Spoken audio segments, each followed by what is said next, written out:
Hi hello నమస్తే welcome to our YouTube channel SSV stories.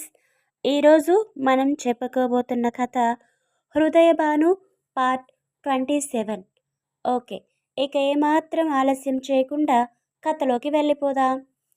అందరూ ఏం చేయాలి అన్నట్టు బెంబేలెత్తుతూ ఒకరి మొహాలు ఒకరు చూసుకుంటున్నారు. అసలే అర్ధరాత్రి, ఆడపిల్లలు, ఇప్పుడేమో వాతావరణంలో మార్పు, పైగా పండు అలా పడిపోవడం, రోజులు అసలే మంచివి కాకపోవడం, ఏ టైంలో ఎటువంటి ప్రమాదం జరుగుతుందో అని ఇవన్నీ తలుచుకుంటుంటే వాళ్ళ గుండెల్లో దడ మొదలైంది. కాళ్ళు చేతులు సన్నగా వణికిపోతున్నాయి. వాళ్ళకి ఎంతో ధైర్యాన్ని ఇచ్చే పండు ఇప్పుడు అలా స్పృహ లేకుండా పడి ఉండేసరికి వాళ్ళకి మరింత బాధగా ఉంది. అందరూ కొంచెం సేపు మౌనంగా ఉండి ఆలోచనల్లో పడిపోయారు. వాళ్ళకి ఆ టైంలో ఒకసారి పండు చెప్పిన మాటలు గుర్తొచ్చాయి. అది ఏంటంటే, మనకి ఎలాంటి సందర్భంలో అయినా ఎలాంటి ప్రాబ్లం వచ్చినా సరే దాన్ని చూసి భయపడకుండా ముందుగా మనం ఆ ప్రాబ్లం నుండి ఏం చేస్తే బయటపడతామో నేర్పుగా ఆలోచించి ఆ సమస్యని సాల్వ్ చేసుకోవాలి. అంతేకాని మనం భయపడుతూ కూర్చుంటే ఆ భయం మన ఆలోచన శక్తిని, మన ధైర్యాన్ని పోగొడుతుంది. సో మనం భయపడకుండా డేర్గా ఉండాలి. అప్పుడు ఎలాంటి ప్రాబ్లం అయినా ఫేస్ చేయగలం అని ఆ మాటలు గుర్తు రాగానే వాళ్ళల్లో కొంచెం కంగారు తగ్గుతుంది.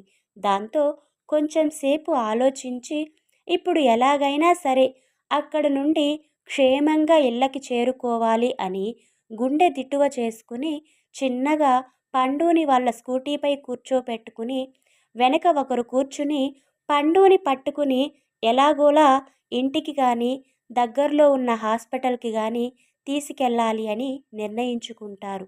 అనుకున్నదే తడవుగా పండుని పట్టుకుని పైకి లేపుతుంటారు స్కూటీలో కూర్చోపెట్టడానికి. వాళ్ళు అలా చేస్తూ ఉండగా దూరం నుండి ఒక బైక్ స్పీడ్గా వచ్చి వాళ్ళ ముందు ఆగుతుంది. అందులో నుండి ఇద్దరు అబ్బాయిలు కిందకి దిగుతారు. ఆ అబ్బాయిలను చూసిన ఫ్రెండ్స్ అందరూ షాక్ అయిపోయి స్టాచ్యూలా నిలబడిపోతారు. ఆ అబ్బాయిలు వాళ్ళను చూసి గట్టిగా నవ్వుతూ, ఏంటి బేబీస్, మమ్మల్ని చూసి అలా షాక్ అయిపోతే ఎలా? అయినా మీరు ఈ టైంలో ఇక్కడ ఏం చేస్తున్నారు? ఓహ్, మీ బాయ్ ఫ్రెండ్స్ కోసం వెయిట్ చేస్తున్నారా ఏంటి? అంటూ వెకిలిగా నవ్వుతారు. ఆ టైంలో ఆ అబ్బాయిలు అక్కడికి రావడంతో వాళ్ళు భయంతో బిక్కచిచ్చిపోతారు. పైగా వాళ్ళు అలా ఇష్టం వచ్చినట్టు మాట్లాడుతుంటే వీళ్ళకి కోపం వస్తున్నా ఏం చేయలేని పరిస్థితి అని కంట్రోల్ చేసుకుంటూ ఉంటారు. వాళ్ళల్లో ఒకడు ఇంకొంచెం ముందుకు వస్తూ, ఏంటే, ఏం మాట్లాడట్లేదు? అలా కామ్గా ఉంటే ఎలా బేబీస్? ఏదైనా మాట్లాడండి అంటూ, ఓకేలే, మీ బాయ్ ఫ్రెండ్స్ వచ్చేసరికి లేట్ అయ్యేలా ఉంది. పోనీ ఈ నైట్కి మాతో వచ్చేయండి. మనం ఈ నైట్ అంతా ఫుల్గా ఎంజాయ్ చేద్దాం. మిమ్మల్ని మంచిగా సుఖపెడతాం, ఓకేనా? అంటాడు కన్ను కొడుతూ. వాడి మాటలు వింటుంటే వాళ్ళకి చాలా కంపరంగా ఉంది.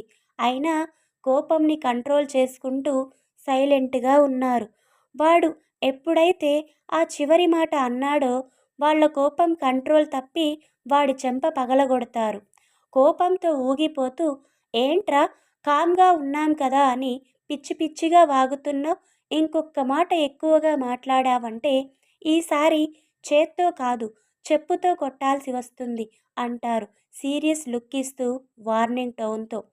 వాళ్ళు అలా మాట్లాడుతూ వాడి చెంప పగల కొట్టేసరికి వాడికి ఇగో హట్ అయ్యి కోపం పీక్స్కి వెళ్ళిపోతుంది. వాళ్ళ ముందుకు వచ్చి కోపంగా చింత నిప్పుల్లాంటి కళ్ళతో చూసు, ఎంత డేరే మీకు, నన్నే కొడతారా అంటూ గట్టిగా వాళ్ళ జుట్టు పట్టుకుని ఫోర్స్గా తోసేస్తాడు. వాడు అలా ఫోర్స్గా తోయడంతో వాళ్ళంతా కొంచెం దూరంగా పోయి కింద పడతారు. అలా కింద పడడంతో రోడ్ బలంగా తగలడం వల్ల మోచేతులకు దెబ్బ తగిలి బ్లడ్ వస్తుంటుంది. తల బలంగా నేలకి గుద్దుకోవడంతో దెబ్బ తగిలి తలంతా దిమ్ముగా అయిపోతుంది. ఒక్కసారిగా భూమి అంతా తిరిగిపోతున్నట్టుగా అనిపిస్తుంది. వాళ్ళని అలా చూసి అతనికి ఇగో సాటిస్ఫై అయి బిగ్గరగా నవ్వుతూ ఉంటాడు. వాళ్ళు చిన్నగా పైకి లేచి దెబ్బలని తడుముకుంటూ నొప్పికి కన్నీళ్లు పెట్టుకుంటూ బాధపడుతుంటారు. వాడు వాళ్ళని చూస్తూ వెకిలిగా నవ్వుతూ, ఏంటి డార్లింగ్స్, ఇందాక అంతలా నా పైన విరుచుకుపడి ఇప్పుడేంటి ఇలా ఏడుస్తున్నారు, చిచి అని ఎగతాళి చేస్తూ, మిమ్మల్ని ఇలా చూస్తుంటే నాకు చాలా జాలి వేస్తుంది బేబ్స్. కానీ ఏం చేయను చెప్పండి. నా ఒంటి మీద చెయ్యి వేసి నా అహం దెబ్బతినేలా చేశారు. మిమ్మల్ని అంత ఈజీగా వదిలేస్తే ఎలా అంటూ కోపంగా చూస్తాడు వాళ్ళ వైపు. వాళ్ళంతా ఏం చెయ్యాలో అర్థం కాక, వాడి నుండి ఎలా తప్పించుకోవాలో తెలియక, దేవుడా, మమ్మల్ని ఎలా అయినా వీడి బారి నుండి నువ్వే కాపాడాలి అంటూ మనసులోనే ఆ భగవంతుణ్ణి ప్రార్థిస్తూ ఉంటారు. వాడు తన ఫ్రెండ్ వైపు చూసి, రేయ్, సిగరెట్ ఇవ్వరా అంటాడు. ఫ్రెండ్ సిగరెట్ తెచ్చి ఇస్తాడు, వెలిగిస్తాడు. వాడు సిగరెట్ తాగుతూ వాళ్ళ ముందుకు వెళ్ళి ఆ పొగను వాళ్ళ మొహాలపై ఊదుతాడు. ఆ పొగకి వాళ్ళకి ఊపిరి ఆడక దగ్గుతూ ఉంటారు. అది చూసి వాడు, వాడి ఫ్రెండ్ పగలబడి నవ్వుకుంటారు. పండు ఫ్రెండ్స్ మాత్రం బాధతో మౌనంగా రోదిస్తుంటారు. వాడు కన్నింగా నవ్వుతూ లేఖ దగ్గరికి వెళ్ళి తన చేతిని పట్టుకుంటాడు. ఆమె చిరాగ్గా అతని చేతిని విసిరికొడుతుంది.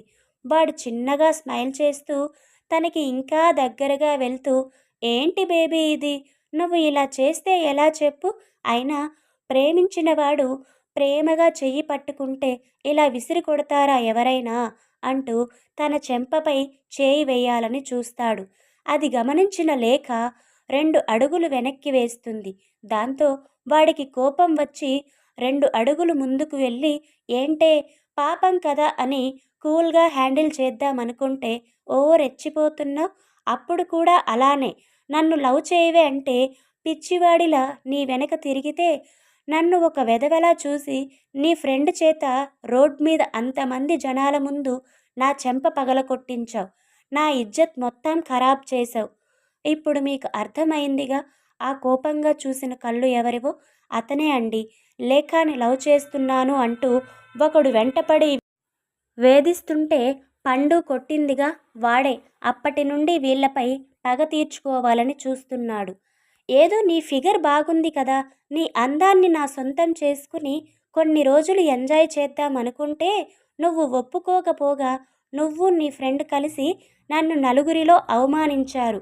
అప్పుడే ఆ క్షణమే నిర్ణయించుకున్నాను, దాన్ని, మిమ్మల్ని ఎవ్వరినీ వదిలిపెట్టకూడదు.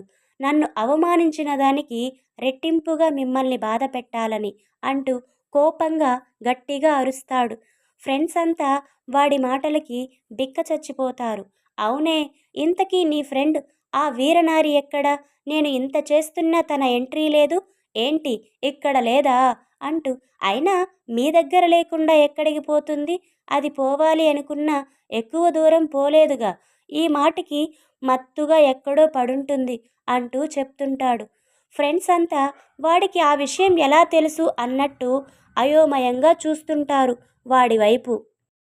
వాడు వాళ్ళతో మాట్లాడుతూ అప్పుడు చూస్తాడు పండుని రోడ్డు మీద స్కూటీ పక్కన స్పృహ లేకుండా పడిపోయి ఉండడం. పండుని చూసి వికృతంగా నవ్వుతూ, ఓ, ఇది అక్కడ ఉందా, రేయ్, అటు చూడురా, ఆ ఆడపులి ఎడా పడుందో రోడ్డు పైన అంటాడు. వాడి ఫ్రెండ్ కూడా అక్కడ చూసి, మన ప్లాన్ వర్కౌట్ అయిందిరా అంటూ వాడి నవ్వులో జత కలుపుతాడు. వాడు పండు దగ్గరికి వెళ్ళి, ఏంటి డార్లింగ్, నువ్వు ఇలా చీప్గా రోడ్డుపై పడున్నావు, నిన్ను ఇలా చూస్తుంటే నేను తట్టుకోలేకపోతున్నానే అంటాడు వెటకారంగా. పండు ఫ్రెండ్స్ వాడు పండు దగ్గరికి వెళ్ళగానే ఏం చేస్తాడో తనని అని వాళ్ళు కూడా పరుగున ఆమె దగ్గరికి వస్తారు. వాళ్ళు వచ్చి వాణ్ణి డౌట్గా చూస్తూ, రేయ్, నువ్వేం మాట్లాడుతున్నావు, పండు మత్తుగా పడుంటుంది అని నీకెలా తెలుసు అని అడుగుతారు. దానికి వాడు వాళ్ళని చూస్తూ, ఓ, మీకు అసలు ఏం జరిగింది, ఇది ఎందుకు ఇలా పడుందో అర్థం కాలేదుగా, ఓకే, నేను చెప్తా వినండి, నీ ఫ్రెండ్కి మత్తు ఇచ్చేలా చేసింది మేమే అని చెప్తాడు అదోలా నవ్వుతూ. ఏం జరిగిందంటే గంటన్నర ముందు ఏదో పని మీద వెళ్తున్న ఆ వెధవలు పండు స్కూటీపై ఒంటరిగా వెళ్ళడం చూస్తారు. ఈ టైంలో ఒక్కడే ఎక్కడికి వెళ్తుంది? ఆ రోజు అది కొట్టిన దెబ్బకి ఈరోజు రివెంజ్ తీర్చుకోవాలి అనుకుంటూ ఆమెను ఫాలో చేస్తారు. పండు పబ్లోకి వెళ్ళడం చూసి ఇదేంటి ఇక్కడికి వచ్చింది అనుకుంటూ ఆమెకి కనపడకుండా తన లోపలికి వెళ్ళిన కాసేపటికి తరువాత వీళ్ళు కూడా లోపలికి వెళ్ళి జనాల్లో కలిసిపోయి పండుని అబ్జర్వ్ చేస్తుంటారు. అప్పుడే పండు డ్యాన్స్ వేయడం, కిందకి దిగేటప్పుడు పడకుండా ఎవరో పట్టుకోవడం, అవన్నీ చూసి కోపంతో రగిలిపోతారు. అప్పుడే ఏదో ఒకటి చెయ్యాలి అని ఆలోచించి ఒక బేరర్కి డబ్బులు ఇచ్చి ఆమె తాగిన జ్యూస్లో మత్తుమందు కలిపి ఆమెకి ఇప్పిస్తారు.